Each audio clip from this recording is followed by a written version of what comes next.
Hey, welcome back. So I wanted to share something that happened to me the other day. I had a little excitement in my week. I was watching TV with my daughter. We were watching on Hulu the movie about Scott Peterson murder, something that happened a long time ago. I won't go into why we were watching it, but we were watching it. And when the movie ended, it was close to 10 o'clock at night, and we were still watching TV when we heard this noise, this like knocking, and I like muted the TV and we were just like, what is that noise? And so we just kind of followed the noise, which led us to like the front of the house. We were standing by the front window and we could tell the noise was coming from outside. And so I wondered if somebody was trying to, was like at my neighbor's house, knocking on the door really loud. So I can't really see the neighbor's front door without actually walking outside, which I didn't want to do. So my daughter and I ran upstairs and we like peeked through a window and could see that nobody was at my neighbor's door. So so we looked out another window in her room, and one of her windows faces the street, and I live on a cul-de-sac, so there was another place just kind of adjacent to us. We could clearly see the front door. There was a man standing in front of it. He was trying to pry the door open with tools. He had a hammer. He had some type of like toolbox that he was grabbing stuff from, and he was trying to place a wedge between the frame and the door and was like hammering at it. And so of course I thought, okay, is this guy locked out? Although I've never seen him before. I've only seen an older lady come out of that place. So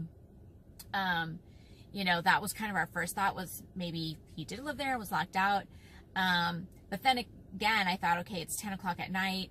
Maybe he's trying to like break in. I didn't really know. So we decided to call the police, and of course my phone was getting ready to die. So I went into my bedroom, plugged my phone in, calling the police from there.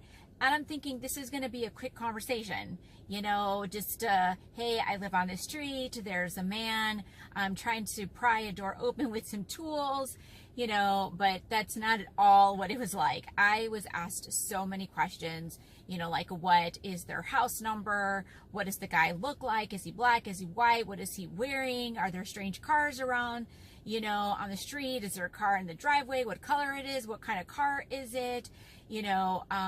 What's your name, your phone number, what's your house number? I mean, I felt like I was under investigation myself. So I had to unplug my phone because I didn't have any more visibility.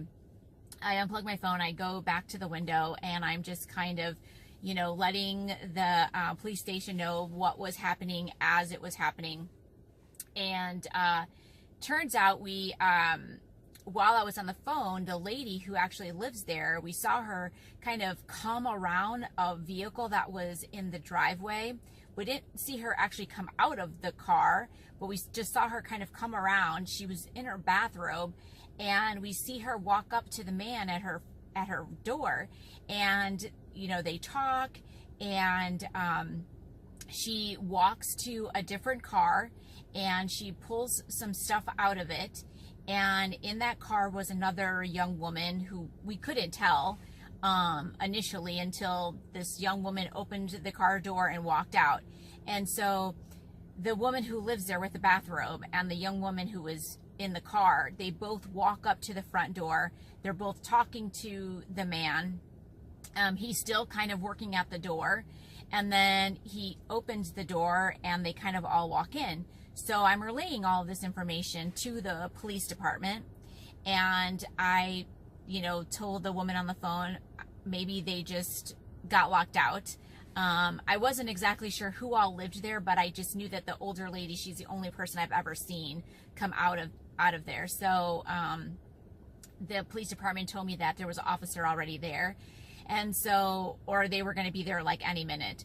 So I suddenly see on the other side of the cul-de-sac somebody like walking. You couldn't tell if it was a man or a woman. You could just tell that this person was wearing all black. And of course I'm like, oh my gosh, what is happening? Like, who's walking, over here? And so as the figure got closer, then I could tell it was a man, and he like flashed a flashlight So we thought, okay, I think that's a police officer. So he ended up walking to our door first, and of course he answered the door. We talked to the police officer. He tells us that he had stopped at another neighbor's and asked if they had seen anything, and they said no, which didn't necessarily surprise me, because just the way that, you know, it's positioned, like you could be on the cul-de-sac and not see the front door. The front door is kind of set a little far back. But we explained to him everything that we saw. We just thought it was strange to, you know, see this guy out there trying to pry a door open with tools. You don't know what's happening. So so he went ahead and said, okay, if we need anything else from you, we'll let you know. And he left and was, you know, headed to that house. So of course we run back upstairs, where my daughter and I are looking out the window. We want to see this whole thing go down.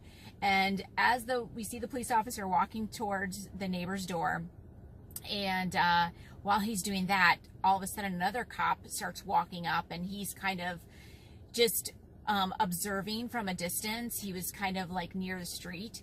I never even saw the police car, so I have no idea where the police car was, where they parked. But the officer that went to the door, when he knocked on the door, the lady who lived there in the bathrobe opened the door, and they were talking for probably about 5 minutes, and then the police left. So I'm assuming that maybe this was, you know, obviously people she knew that were trying to help her. She must have gotten locked out. So, you know, it was so weird, because it was so hard to go to sleep after that. You know, I wasn't scared or anything, but it was just kind of jarring, you know, just thinking about the possibility, like, you know, what if he had been trying to break in, you know? And I wondered to myself, you know, was this woman upset or annoyed that somebody called the police over something that was obviously nothing? But if I had to do it all over again, I would still call the police, because I think it's really important to listen to your gut when something just doesn't seem right. You know, you're just better off to be safe than sorry, because, you know, what if something had been going on? And you know, while I live in a relatively safe area, things happen everywhere. You know, she could have been carjacked. The guy could have been forcing her to do things she didn't want to do. You know, she's not a young person. You just don't know what's happening. And so, you know, I'm glad we called the police, you know, even though everything was okay. So I will end this video with this. While all this was going on, I certainly gave no thought at all to what I had been wearing. I mean, it was 10 o'clock at night. By the time this was all said and done, it was probably close to 10:30 or after. I was wearing some Christmas pajamas, and it didn't even occur to me, cross my mind, until there was a moment when I was talking to the police officer, and I noticed him read my sweatshirt. And these Christmas pajamas that I had on were a set. They had like flannel pant bottoms and this like fleece top. And the fleece top says, "I'm the naughty one." So I probably lost maybe a little bit of credibility in that moment. But, you know, I felt a little bit embarrassed when I suddenly realized what I was wearing. But oh well, what are you going to do? So anyway, I didn't talk about my blog in this video, but I am preparing another post that's going to be published on Tuesday. So be looking for that. So I hope you go to norinessconfessions.com and subscribe. Thanks. Bye.